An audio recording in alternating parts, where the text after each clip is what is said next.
warahmatullahi wabarakatuh. Waalaikumsalam. Alhamdulillahirabbil alamin. Wa bihi nasta'in ala syururi dunya. Wassalatu wassalamu ala asyrafil anbiya'i wal mursalin wa ala alihi wa sahbihi ajma'in. Asyhadu an la ilaha illallah wa la syarika lahu wa asyhadu anna Muhammadan abduhu wa rasuluh. Allahumma shalli ala Muhammad wa ala ali sayyidina Muhammad. Ittaqullah biqawli wa la tamutunna illa wa antum muslimun. Hadirin jemaah salat Isya tarawih Allah.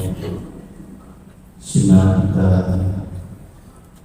beristirahat setelah salat Isya untuk mengikuti salat tarawih, itu salat yang santai. Sedikit saya akan menyampaikan beberapa hal tentang ayat Al-Quran hadis Rasulullah SAW yang mungkin bisa bermanfaat untuk diri saya pribadi dan juga pada jemaah yang ayatnya sudah asing, yang sering kita dengarkan. Surah Al-Baqarah ayat 103. A'udzubillahi minasyaitonir rajim. Bismillahirrahmanirrahim. Ya ayyuhallazina amanu kutiba alaikumusiyam kama kutiba alal ladzina min qablikum.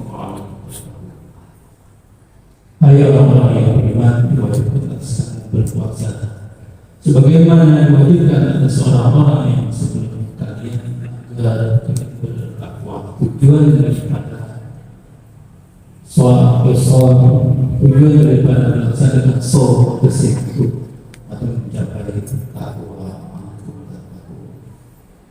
Menurut Imam Al-Razi dalam kitab tafsirnya Al-Razi, beliau menjelaskan bahwa puasa dapat menjadikan seseorang bertakwa kepada Allah karena mampu menahan syahwat dan hawa nafsu, sehingga menjauhkannya dari perbuatan yang tercela, perbuatan sombong serta perbuatan yang keji dan mungkar. Seseorang yang sering melakukan puasa mudah baginya untuk menghindarkan diri dari perbuatan yang tercela.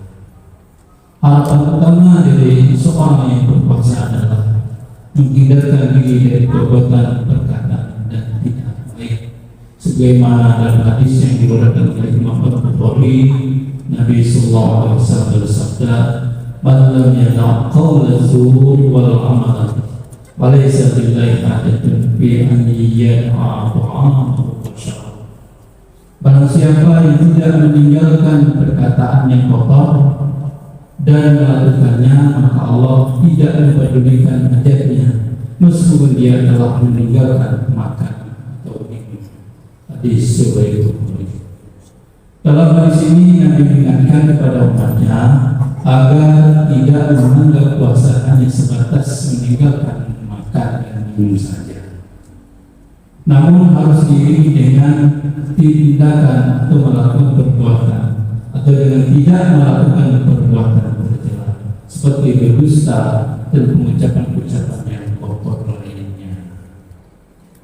Maka Nabi mengingatkan bahwa siapa yang berpuasa tidak makan, tidak minum, namun tetap mengerjakan hal yang tercela, maka Allah tidak peduli terhadapnya atau tidak terhadap puasanya dan tidak dapat pahala.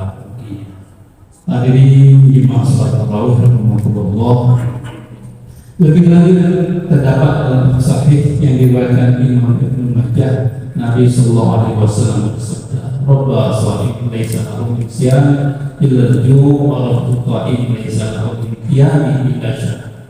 Banyak orang yang berpuasa tidak mendapatkan pahala dari puasanya kecuali hanya lapar.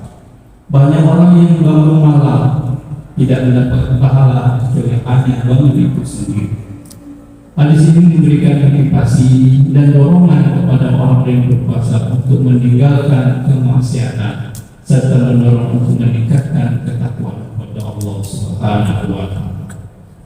Syekh Habib Hasan Al-Mas'udi dalam kitabnya Taysirul Qalb menjelaskan bahwa takwa adalah melaksanakan perintah Allah dan menjauhi segala larangan yang baik yang terang-terang maupun yang rahasia.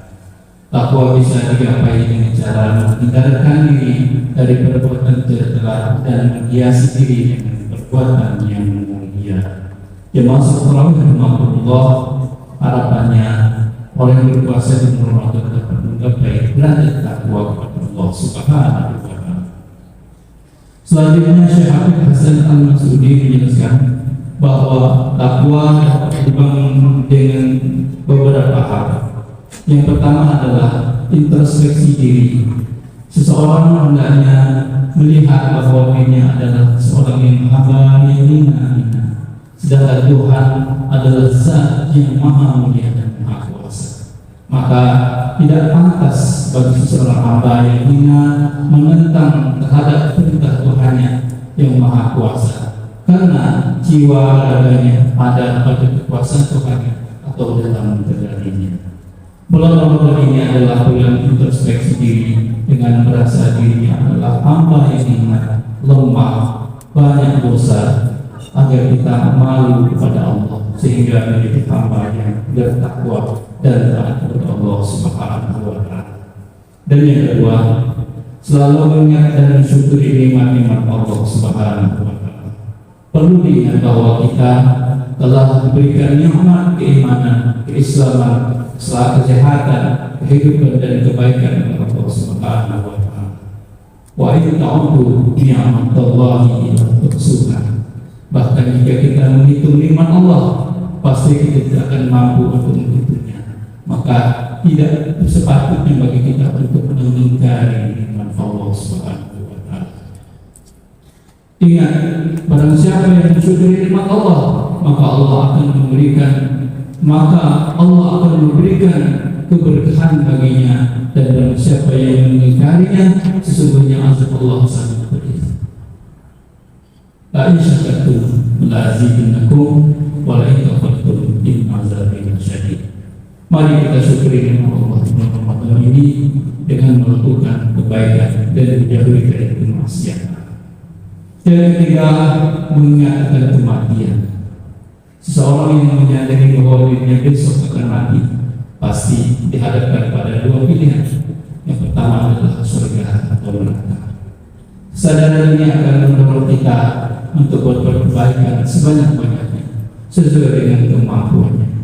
Apalagi di bulan Ramadan ini, kebaikan dilipat gandakan pahalanya, maka sudah sepatutnya kita banyak melakukan kebaikan di bulan suci ini.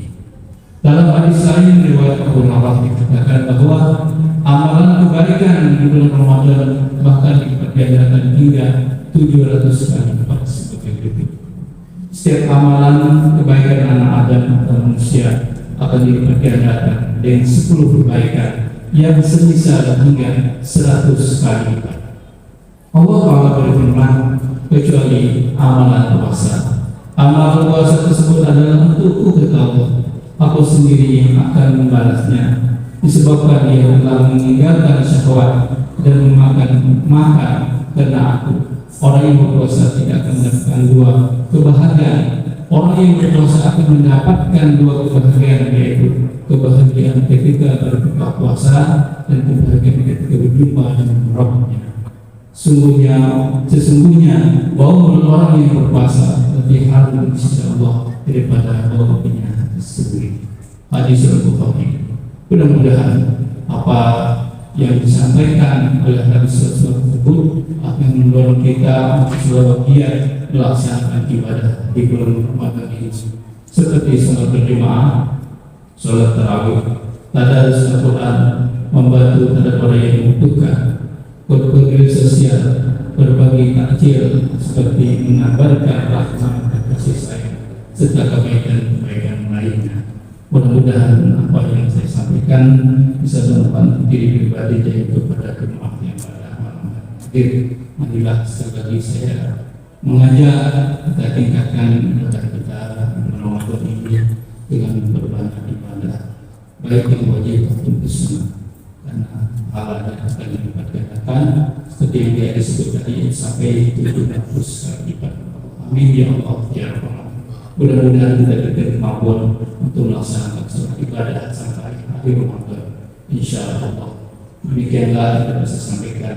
Assalamualaikum warahmatullahi wabarakatuh. La ilaha illallah wahdahu la syarika